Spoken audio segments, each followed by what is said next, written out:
Have you ever wondered why the big family farm operations look so successful? They just look like they have everything together, like they get opportunities that you could never dream of, and that they just continue to grow year after year. Well, inside of today's video, I'm going to let you look under the hood a little bit of these operations and expose what's really going on. So the first thing you need to understand is that perception is not always reality. Just because these operations look like they have everything together and they are able to buy new equipment every year, you see them putting up new buildings, or they're putting up new homes, buying new vehicles, expanding their acres or doubling their acres, whatever it may be.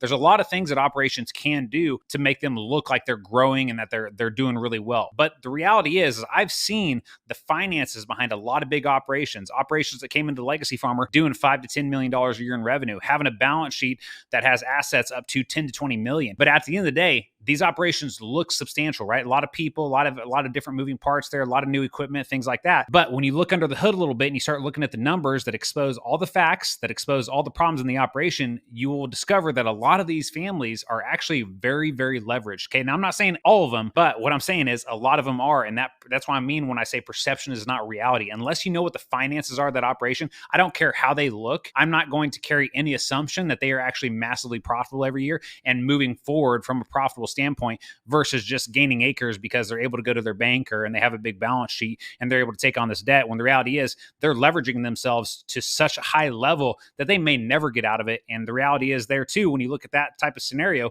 all they're passing on to the next generation is debt. So the question for you at the end of the day, would you rather buy things and make emotional decisions to make your operation look like it's a certain level, or would you actually rather make the right business decisions that are sound, that are based off of facts, not emotion, and pass on a profitable and sustainable operation to the next generation? The next thing you need to know is that the amount of financial stress that these families are dealing with is unheard of, right? And it's very challenging and very difficult to try to explain to understand here. But when you get into running a multi-million-dollar operation, and I'm talking 3, 4, 5, up to $10 million, there is so much risk you are taking on. And a lot of these families, again, guys, do not have their numbers structured and organized. They're operating in absolute chaos. And I can guarantee you that they are bleeding hundreds of thousands of dollars every single year because they don't have a simple way to organize the numbers, to plug these holes, to find the leaks, to make sure that that money is going into their family's pocket and not just leaking out the drain. They're going to who knows whoever, to make sure that that money is going into their family business's pocket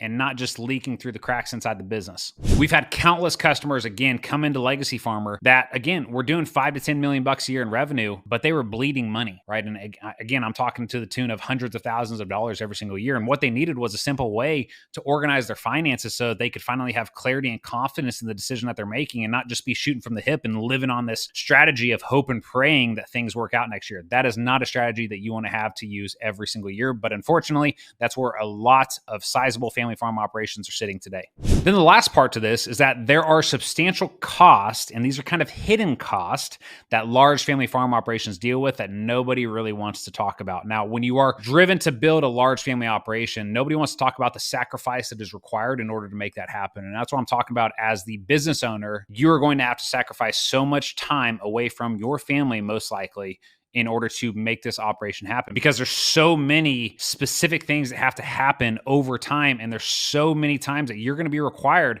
to pick your family and pick your time or pick your operation. And for those of you that are driven to build a big family operation and want to have something substantial to pass on to the next generation, yeah, you're going to have to sacrifice a lot of time away from your family. But the thing is people don't want to talk about the negative impacts that has on your family life at home, right? And not only just on your family life, but also on you mentally and physically as well. We see people that are in their late 40s and early 50s inside the ag industry that are walking around like they're 70, 80-year-olds because they haven't taken care of their body, because they've sacrificed that. They've sacrificed their mental health and they've sacrificed their family life to build this operation. And those are the big problems that a lot of people don't want to talk about. And it makes you sit here and wonder at the end of the day, is building a big operation really what I want? Or would I rather just, again, build a profitable operation that I could pass on to the next generation and build a business that's going to give me the type of lifestyle that I want with my family while I'm here? So at the end of the day, my friends, again, these big family farm operations, perception is not always reality. There's so much more that is going on underneath the hood that is not talked about or exposed publicly that you need to know about. So when it comes to making these decisions, the first thing you need to do before you decide, hey, I'm going to expand and grow the operation, you got to know your numbers. You better know them at a detailed level and make sure that the decision that you are making is based off of the facts and the numbers and not just your emotions or your ego to have big operations. And again, to have this perception in your community like, hey, I'm I'm a big farmer and I got all these things going on. That may not end up being what you truly want and what is going to serve you in your life. So my friends, if you need any help with that, this is exactly what we do inside of Legacy Farm. We're taking our customers from financial chaos and disorganization to financial confidence and clarity, so that for the first time in your life, you can have some level of certainty in the decisions that you're making for your operation.